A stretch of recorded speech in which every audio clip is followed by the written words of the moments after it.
going to start with the head to toe assessment, right? तो आप system पर जाओगे, हम जैसे proper head to toe assessment करते हैं ना, जब आप लोग केयर प्लान बनाते हो, हम वैसे नहीं कर रहे, right? We will go system wise, जैसे जैसे जितने बॉडी पार्ट्स आते जाएंगे, then we will go like this, right? And in this only we are going to include the eye वाला part which is the intervention. अगर उस particular जब आपको असेसमेंट कर रहे हो तो what intervention you are going to plan, right? Because अब आपका जब हिस्ट्री करेक्शन होगा तो your goal is to decide the intervention कि आपको क्या इंटरवेंशन अपने पेशेंट के लिए प्लान आउट करना है, राइट? ठीक है, तो when you are going to start with the head to toe, सबसे पहले क्या असेस करोगे? हेड टू टो, हेड से स्टार्ट होगा ना, हेड टू टो मतलब हेड ही होगा, राइट? तो you have to assess the head. Head में क्या असेस करोगे? एनी काइंड ऑफ ट्रॉमा, कैसे आपका जो फेलियर है उसको असेस करें, कहीं कुछ ट्रॉमा है, कुछ ब्लीडिंग है, क्या है, अगर ब्रेक्स है, कहीं ब्रेकआउट है तो क्या करना है, राइट? तो you have to just assess on the head. सबसे पहले हेड के असेसमेंट किया, then you are going to do the intervention. कि अगर आप उसमें लग रहा है कि अपने असेसमेंट में कुछ भी ब्रेकआउट है, कहीं स्कल इंजरी है, ब्रेन इंजरी है, ब्लीडिंग हो रहा है, अगर ऐसा कुछ भी सारी चीजें, then you are going to start with the intervention. Intervention में मैंने ऑलरेडी आपको बताया था, अगर चिल लिफ्ट और अगर आपको लग रहा है क्या हेड इंजरी है तो आपको बैठ के चिल लिफ्ट करना चाहिए, नहीं करना चाहिए, राइट? ऑलवेज रिमेंबर, अगर आपका कोई भी ट्रॉमा का पेशेंट है and if you are finding any kind of injury आपके पेशेंट के सर में लगी है, please suspect that your patient might be having a cervical injury also, ठीक है? कंप्लीट स्पाइनल कॉर्ड में इंजरी है नहीं है वो तो बात की बात है, right? But you can suspect that might be my patient is having a cervical injury, and cervical injury होने पे आप क्या हेड से चिल लिफ्ट करते हैं? नहीं करते। कौन सा टेक्निक यूज करोगे? Jaw thrust, right? और अगर कोई भी आपके ट्रॉमा पेशेंट में ऐसा पेशेंट है जिसको लिम्स में ट्रॉमा है, राइट? फ्रैक्चर है या सडनली कोई मोटरसाइकिल पे चढ़ गई है, फिर गाड़ी चढ़ गई, ऐसा कुछ है, कुछ प्लान हो रखा है या फिर कंप्लीट क्रैश हो रखा है, तो ऐसा कुछ है, then you can do with the head injury करके चेक कर सकते हो, राइट? बट अगर कहीं भी हेड में आपको लग रहा है कि चोट है, प्लीज डोंट डू दैट, ठीक है? एडिशनली अपने पेशेंट को पोजीशन प्रोवाइड करोगे। मैंने ऑलरेडी बोला था कि सक्शन का रिक्वायरमेंट होगा, फिर you are going to do the suction. अगर सिचुएशन ज्यादा आ रहे हैं तो then you are going for the airway adjust. Airway adjust we have a station, we will show you how to put the airway adjust to the patient, क्योंकि जो nurses होती है उनको बेसिक एयरवे एडजस्ट लगाने की permission होती है। You are not supposed to be allowed to use the advance airway adjust, but yes आप बेसिक एयरवे एडजस्ट यूज कर सकते हो, ठीक है? तो हमारा स्टेशन है, वहाँ पे सीखेंगे कि हम बेसिक एयरवे एडजस्ट पेशेंट को कैसे डालते हैं, ठीक है? Then the face. अब फेस है, फेस में कैसे क्या चेक करना है? Any patient trauma, facial expression का सर हो सकता है कि जॉ लॉक हो गया सर चोट की वजह से, या मेडिकल इंजरी है कुछ, right? Along with that you have to check for the pupillary size, right? आपको पेशेंट का पिपिलरी साइज चेक करना है। क्यों चेक करते हैं पिपिलरी साइज?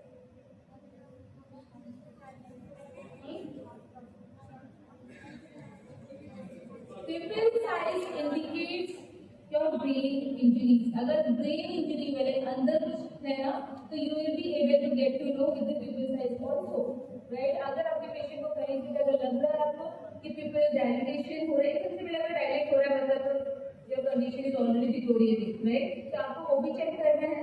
Additionally, अगर आप वहाँ पे जाकर देखेंगे, you have to check for the ocular injuries also, कि इधर फ्रैक्चर तो नहीं हो गया सारा है, तो you have to check for these mandible, ocular, orbital injuries, कहीं ऐसा तो नहीं है, यहाँ पर कोई इंजरी तो नहीं है, because automatically अगर ऐसे जगह पे इंजरीज है, it can interfere into the management which you are going to do, right? because फिर आप ये जो आपको बेसिक एयरवेज थे ना, आप नहीं डाल पाओगे जो हमें फर्स्ट वाले इंजरी है, तो इसलिए हम पेशेंट भी चेक करते हैं कि अगर यहाँ पे कोई इंजरी है, तो अगर हम यहाँ पे कोई इंजरी, आपको can able to put the OP engage, जो भी अगर बेसिक एयरवेज है वो नहीं लगा सकते, you have to only take a help for the mask. आपको तो मास्क ही यूज करना है। कौन सा मास्क बताया था मैम ने आपको? Perfect, non reducer mask, right? तो उस केस में आप अभी जब तक आपके पेशेंट का फर्दर मैनेजमेंट डिसाइड नहीं होता है, आपको वही यूज करें और क्या कहते हैं एम्बुबैग यूज करें, ठीक है? ओके, फिर cervical and spine, right? Cervical and spine, अभी मैंने जस्ट बोला कि जब आप हेड इंजरी चेक करते हो, that time you have to check for the cervical also. हम कंसीडर करते हैं, right? As a health care professional में डायरेक्टली कंसीडर, अगर मेरे पेशेंट को हेड इंजरी है, I will suspect that might be my patient is having a cervical और a neck injury also, क्यों? बिकॉज अगर सर्वाइकल और नेक इंजरीज हुई और उसमें आपने वो हेड एंड चेस्ट लिफ्ट किया या फिर सडन बहुत सारे मूवमेंट किए, क्या हो सकता है? कुछ आइडिया है? हाँ, क्या हो सकता है? सपोज सोचो आपके पेशेंट को चोट है इधर, ठीक है, आपने नहीं सोचा कि यहाँ भी चोट होगा, नेक में कुछ भी नहीं होगा, लग तो नॉर्मली रहेगा, है ना, पर अगर आपने उसको एक्सटेंड कर दिया या फिर इम्प्रॉपर मूवमेंट किया, प्रॉपरली पोजीशन नहीं दिया, क्या हो सकता है?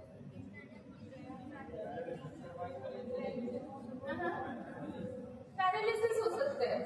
क्यों? आप सबको पता है ना, आपके जो स्पाइनल कॉर्ड है उससे बहुत सारे पेरिफेरल नर्व्स जाते हैं, है ना, हर लेवल पे आपका अलग अलग डिफरेंट नर्व्स है, राइट?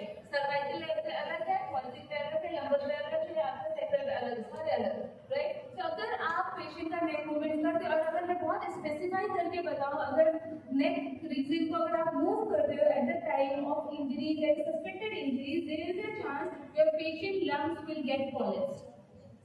क्यों? क्योंकि आपके जो सर्वाइकल है वहां से एक नर्व निकलती है जिसको बोलते हैं पैनिक नर्व, वो आपके लंग्स को इम्पल्सेस सप्लाई करती है, राइट?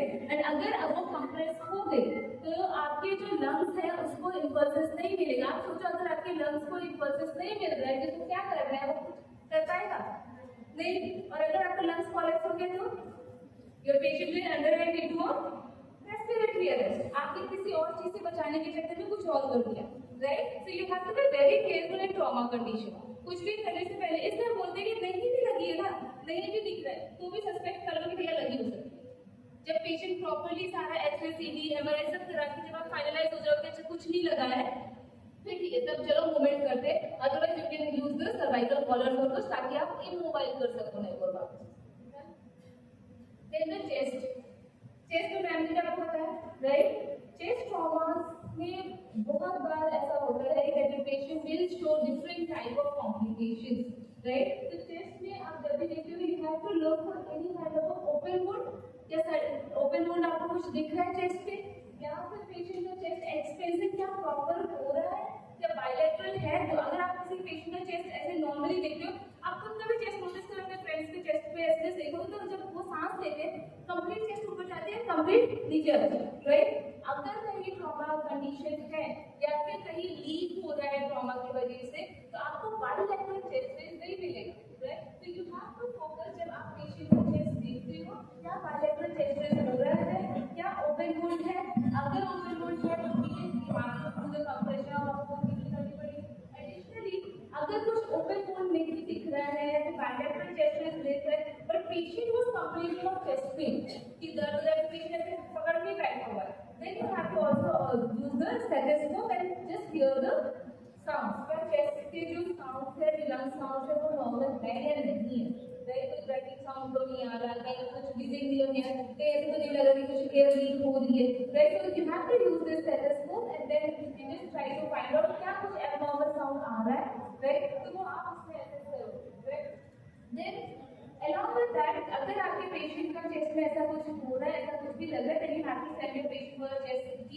और अगर आप ऐसा कुछ है then you have to send your patient for X-ray। जैसा भी लग रहा है तो आप पहले उसको सारी इन्वेस्टिगेशंस भी भेजोगे and then only you are going to decide what intervention I should plan for your patient because हो सकता है pneumothorax हो, राइट? ये ब्लड ट्रॉमास का एक बहुत कॉमन कंडीशन है कि पेशेंट को pneumothorax, आपको पता है pneumothorax क्या होता है? Yes, accumulation of abnormal air into the lungs। तो effective lungs में नहीं होता, आपका जो पेरिटोनियल स्पेस होता है, राइट? जो आपका कैविटी है ना, जहाँ पे लंग्स और उसमें जो स्पेस होता है वहाँ पे abnormal air accumulation होता है, राइट? तो वहाँ पे abnormal air accumulation होने की वजह से क्या होता है कि आपके लंग्स को प्रॉपर स्पेस नहीं मिलता टू एक्सपेंड, और जब लंग्स को प्रॉपर स्पेस नहीं मिलेगा एक्सपेंड होने के ऑटोमेटिकली ब्रीथिंग डिफिकल्टी होनी स्टार्ट हो जाएगी, right? So you have to look for that। उस कंडीशन में मोस्टली आपके डॉक्टर्स डिसाइड करते हैं कि is there is requirement of chest tube insertion या फिर वो नीडल डिकम्प्रेशन देते हैं। ऑल्दो नीडल डिकम्प्रेशन आजकल बहुत रेयर होता है बिकॉज उसमें अननेसेसरी मल्टीपल पंक्चर होते हैं पेशेंट के चेस्ट पे, तो आजकल मोस्ट प्रायोरिटी बेस पे उन्हें चेस्ट ट्यूब डाल देते हैं, right? To prevent the patient from the tension pneumothorax, क्योंकि बहुत देर तक पेशेंट को न्यूमोथोरैक्स रहता है तो it can lead to another condition which is called as the tension pneumothorax. ठीक है, किसी को पता है टेंशन न्यूमोथोरैक्स क्या होता है? सेम ही है, लेकिन इसके वजह से आपका कंडीशन एक्चुअली ज़्यादा डिटोरिएट होता है एंड द पेशेंट अगर पेशेंट निमोथोरेक्स में चला जाता है तो देयर इज अ रिस्क कि पेशेंट का हार्ट भी कोलैप्स होगा। क्यों? क्योंकि जब लंग्स को स्पेस नहीं मिले it is also putting a pressure over the heart, right. और उसमें टेंडेंट क्या होता है कि जो लंग्स से जो आपका पल्मोनरी सप्लाई जहाँ का ब्लड को वो भी होता है तो सर्कुलेशन में भी प्रॉब्लम आने लगती है, right. So that's why we always try to save our patient at the pneumothorax college, ठीक है। The next abdomen. एब्डोमेन में आप जब भी अपने पेशेंट को देखोगे तो एब्डोमेन में मोस्ट ऑफ द टाइम अगर ओपन मोड है तब तो इट्स फाइन, नहीं तो बहुत कॉमन ऐसा होता है कि एब्डोमेन में आपको कुछ इंटरनल ब्लीडिंग वाले भी साइन दिखते हैं, लाइक ब्लूइश डिस्कलरेशन हो रहता है, राइट। देखा है कभी ऐसा पेशेंट इन दिखने साइड में कॉर्नर में दिख रहा है, राइट। तो you have to inspect your patient abdomen inspect करना, यू हैव टू पाल्पेट क्या कोई टेंडरनेस है, क्या पेशेंट पेन कंप्लेंट कर रहा है, right. You have to look for that, you have to observe क्या जो नॉर्मल बाउल साउंड है, जो नॉर्मल एब्डोमिनल साउंड है, क्या वो प्रेजेंट है या नहीं है, राइट। तो you have to do this along with that. जब आप इंटरवेंशन प्लान कर रहे हो तो वन तो you have to send your patient to the CT, actually सबसे कॉमन सीटी है, right. But in trauma condition वो फास्ट या डीपीएस भी कर रहे हैं। फास्ट पता है क्या है?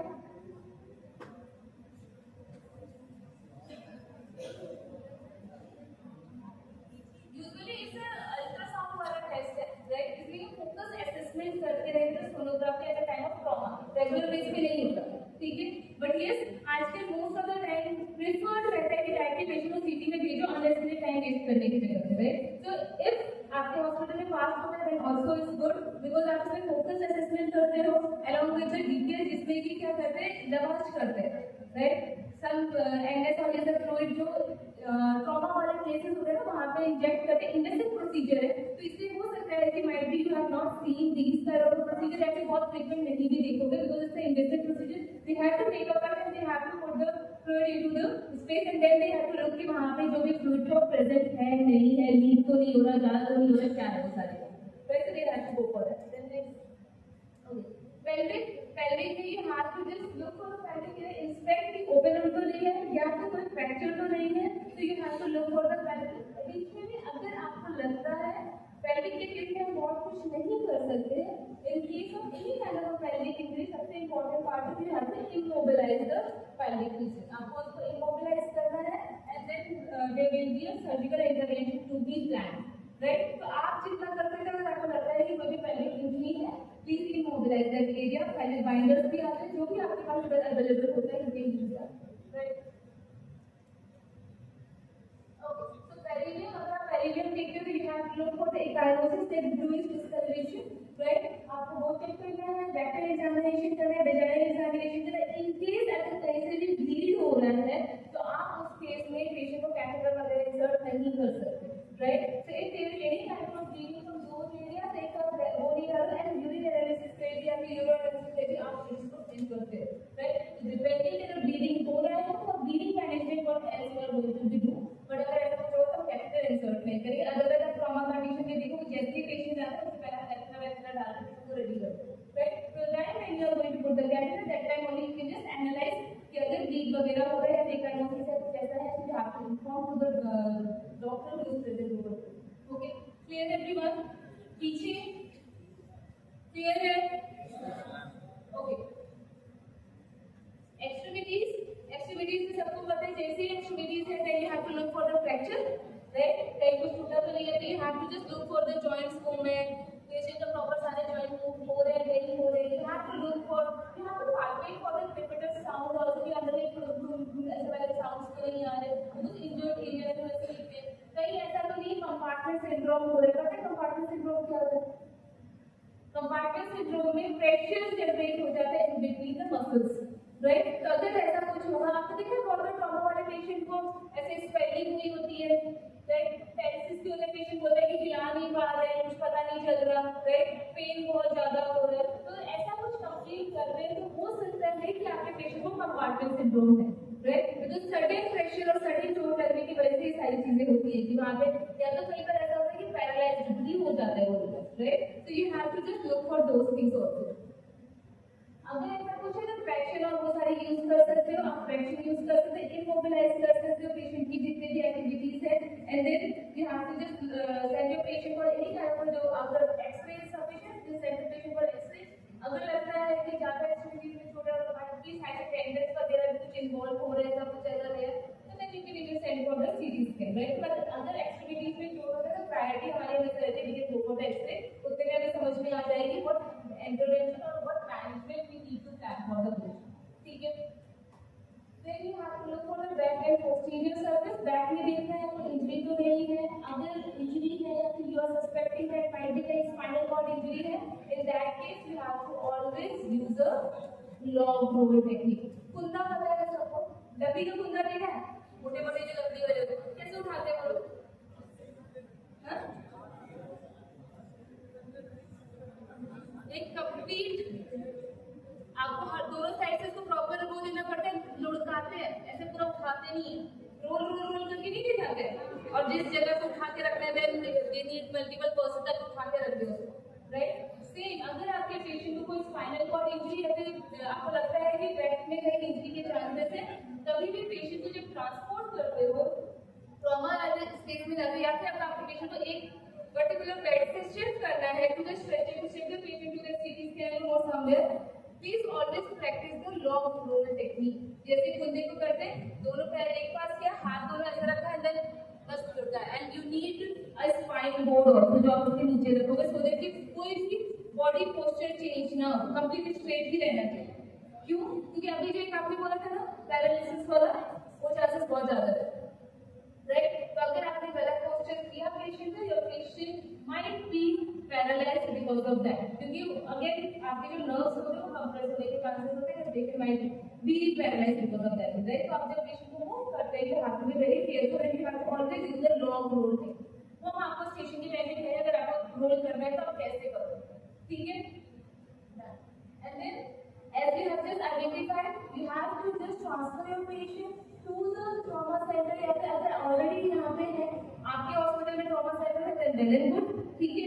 अगर आपको लगता है कि जितना नॉर्मल मैनेजमेंट आप हो सकता था हमने लाइफ सेविंग मैनेजमेंट पेशेंट को प्रोवाइड कर दी है, and you can shift the patient to the higher facility जहाँ पे सारी चीज हो। अगर आपकी फैसिलिटी में ही वो सारी चीजें अवेलेबल है, in that case you can simply just start initiating the next intervention which is required for your patient, because emergency वाला काम तो आपने कर लिया, ठीक है। तो उसके बाद जो भी रिक्वायर्ड होगी आपके पेशेंट को according to the condition you have to decide with your critical thinking and along with your doctor's order, and then you can just provide that care to your patient. Clear everyone? Clear है? कोई point ऐसे है जो clear नहीं है? I know there are multiple terms कि जो थोड़े डिफिकल्ट है, राइट। हो सकता है कि आप यहाँ से बाहर निकलो और आप भूल जाओ, राइट, बट स्टिल ट्राई कि आपको ये जो कंपोनेंट्स है ना इसके कि एक्चुअल असेसमेंट प्लीज वो याद रखना, ठीक है, कि आपको क्या क्या क्वेश्चन पूछने होंगे अपने पेशेंट अटेंडेंट से, और अगर पेशेंट आपको जवाब दे सकता है तो, या फिर आपके जो प्राइमरी के बाद जब सेकेंडरी करते हो तो सेकेंडरी में क्या क्या लेना होता है, कंप्लीट आपको वाइटल साइन लेना है पेशेंट का, एक्टिव असेसमेंट करना है, पेशेंट को कंफर्ट प्रोवाइड करना है, उससे करेक्ट करना है, एंड व्हाटएवर द इंटरवेंशन जो आपके डॉक्टर बोलेंगे according to your patient condition. Additionally आपको क्या लगता है please also communicate that with your doctor कि हमें ऐसा पेशेंट ऐसा लग रहा है, क्या कर सकते हैं, ये कर सकते हैं, ऑक्सीजन दे सकते हैं क्या, दूसरा मास्क यूज कर सकते हैं क्या, व्हाटएवर इट इज। अगर आपको लगता है कि आप इतने कॉम्पिटेंट हो please put your first your doctors authority for the patient condition ऐसा हो रहा है, if not please do the proper assessment, at least आप अपने डॉक्टर को कंप्लीट डाटा प्रोवाइड करना होगा, राइट, जिसके हेल्प से वो डिसाइड कर सकते हैं एटलीस्ट व्हाट नेक्स्ट ही और she can do for the patient, ठीक है। Clear everyone? पक्का? Okay, so this is all about the secondary assessment.